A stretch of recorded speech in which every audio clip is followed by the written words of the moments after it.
Thank you. ನಾನು ಮಂಜು ಪತ್ತಾರ್, ಗದಗ ಜಿಲ್ಲಾ ವರದಿಗಾರ. ಬಡವರ ಹೊಟ್ಟೆ ಸೇರಬೇಕಾಗಿದ್ದ ಅನ್ನಭಾಗ್ಯ ಅಕ್ಕಿ ಕಾಳಸಂತೆಯಲ್ಲಿ ಭರ್ಜರಿಯಾಗಿ ಮಾರಾಟವಾಗ್ತಾ ಇದೆ. ಹೂವಿನ ಹಡಗಲಿಯಿಂದ ಮಹಾರಾಷ್ಟ್ರದ ಕೊಲ್ಲಾಪುರಕ್ಕೆ ಸಾಗಿಸ್ತಾ ಇದ್ದಂಥ ಏನು ಬೃಹತ್ ಲಾರಿಯನ್ನು ಕೂಡ ಆಹಾರ ಇಲಾಖೆ ಮತ್ತು ಗದಗ ಗ್ರಾಮೀಣ ಪೊಲೀಸರು ವಶಕ್ಕೆ ಪಡೆದಿರುವಂಥದ್ದು.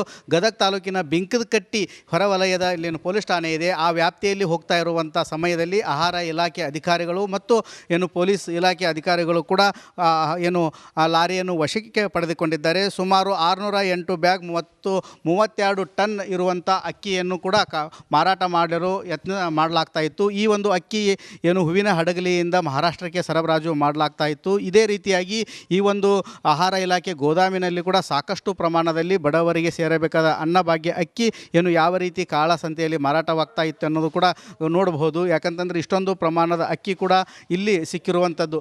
ಇಲ್ಲಿ ನಾವು ದೃಶ್ಯದಲ್ಲಿ ಕೂಡ ನೋಡ್ತಾ ಇರ್ಬೋದು. ಈ ಕ್ವಾಲಿಟಿ ಅಕ್ಕಿಗಳನ್ನು ಏನು ಆಹಾರ ಇಲಾಖೆ ಅಂದರೆ ಸರ್ಕಾರ ಅನ್ನಭಾಗ್ಯ ಅಕ್ಕಿಯನ್ನು ಬಡವರಿಗೆ ಕೊಡ್ತಾ ಇದೆ. ಆದರೆ ಇಂಥ ಅಕ್ಕಿಯನ್ನು ಮಾರಾಟ ಮಾಡಲು ದಂಧೆಕೋರರು ರಾಜಾರೋಷವಾಗಿ ಯತ್ನ ಮಾಡ್ತಾ ಇದ್ದಾರೆ. ಹೀಗಾಗಿ ಏನು ಇವಾಗ ಆಹಾರ ಇಲಾಖೆ ಅಧಿಕಾರಿಗಳು ಆ ಲಾರಿಯನ್ನು ವಶಕ್ಕೆ ಪಡೆದುಕೊಂಡಿದ್ದಾರೆ ಮತ್ತು ಚಾಲಕ ಮತ್ತು ನಿರ್ವಾಹಕನ ಇಬ್ಬರನ್ನು ಕೂಡ ವಶಕ್ಕೆ ಪಡೆದಿದ್ದಾರೆ. ಆದರೆ ಅದರ ಮೂಲ ಮಾಲೀಕ ಯಾರು ಎನ್ನುವುದನ್ನು ಕೂಡ ಪತ್ತೆ ಹಚ್ಚುವಂಥ ಕೆಲಸ ಮಾಡಬೇಕಾಗಿದೆ.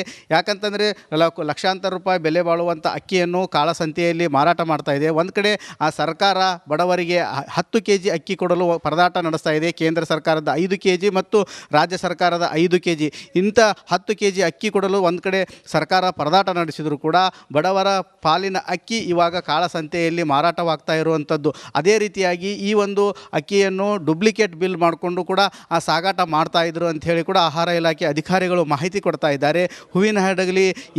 ಹೂವಿನ ಹಡಗಲಿ ಮಾರ್ಗವಾಗಿ ಬಂದಂಥ ಏನು ಲಾರಿ ಇದೆ, ಅದು ಹಾವೇರಿ ಜಿಲ್ಲೆಯಿಂದ APMC ಆವರಣದಲ್ಲಿರುವಂಥ ಒಂದು ಡೂಪ್ಲಿಕೇಟ್ ಬಿಲ್ ಕೂಡ ಮಾಡಿಕೊಂಡು ಈ ಒಂದು ಬೃಹತ್ ಆಕಾರದ 32 ಟನ್ ಅಕ್ಕಿಯನ್ನು ಸಾಗಾಟ ಮಾಡ್ತಾಯಿದ್ರು. ಇಂಥ ಸಮಯದಲ್ಲಿ ಆಹಾರ ಇಲಾಖೆ ಮತ್ತು ಪೊಲೀಸ್ ಇಲಾಖೆ ಅಧಿಕಾರಿಗಳು ಕೂಡ ಈ ಅಕ್ಕಿಯನ್ನು ವಶಕ್ಕೆ ಪಡೆದುಕೊಂಡು ವಿಚಾರಣೆ ನಡೆಸ್ತಾ ಇದ್ದಾರೆ.